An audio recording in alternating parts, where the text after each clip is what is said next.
Avec son look hyper agressif et ses lignes taillées à la serpe, la Kawasaki Z800 est la digne remplaçante de la Z750. Digne remplaçante, c'est quand même un grand mot. C'est surtout une grosse évolution, car elle repose toujours sur la même base châssis et la même base moteur. Les suspensions, dérivées de celles de la Z750R, elles sont réglables en précharge et en détente hydraulique. Le freinage, confié à des étriers à 4 pistons, il peut recevoir en option un ABS pour 600 € de plus.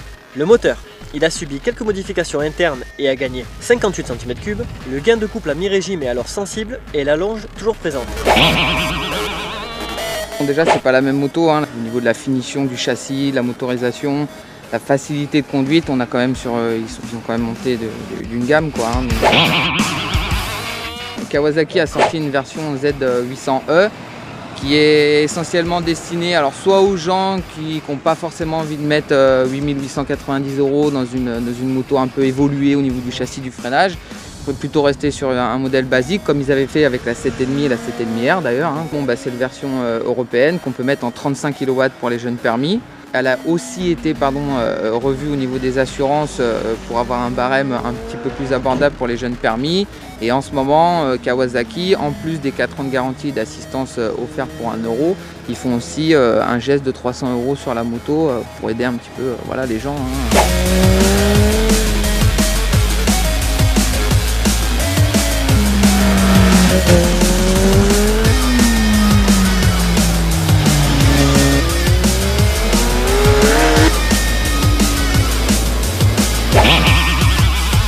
Parce que là, elle est préparée dans le cadre du bol d'argent. Okay. Mais c'est une machine qui pourra rouler à la road circuit possible. On a fait ce qu'on a le droit de faire. Donc on a le droit de changer l'échappement, on a le droit de changer le système de frein, donc bien sûr il faut mettre des Duritavia, ça c'est obligatoire.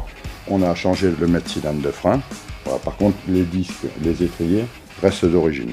On a envoyé la fourche chez Pascal Boss qui en fait a fait l'autre fourreau, a changé l'intérieur du deuxième fourreau pour que tout soit réglable sur les deux fourreaux. On change l'amortisseur, on a mis un EMC, comme ça on a les réglages en précharge, en détente, en compression. Donc là on a mis les protections de top block et le sabot, voilà. On a mis le shifter aussi. Bien sûr il faut débrider la machine puisqu'elle est en version française. Il faut sortir intégralement la rampe pour enlever cette cale et il faut mettre un boîtier full, c'est-à-dire un boîtier étranger tout simplement. Je ne parle pas de la main d'œuvre mais on doit être entre 2005 et 3000. Voilà, entre la ligne, la fourche, l'amortisseur.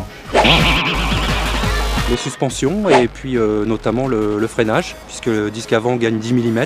Et donc ce gain de 50 cm3, qu'est-ce qu'il apporte réellement? De la souplesse, un confort de conduite, de meilleures reprises et un moteur plus rempli.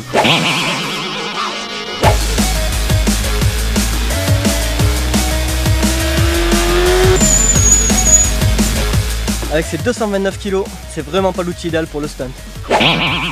Avec cette Z800, pas de souci, on est bien sur une Z. Le moteur, coupleux, agréable. Le châssis, sain, efficace et avec une bonne prise en main. En revanche, le frein arrière, le feeling pas top. La lourdeur générale, 229 kg sur les changements d'angle, c'est un peu beaucoup.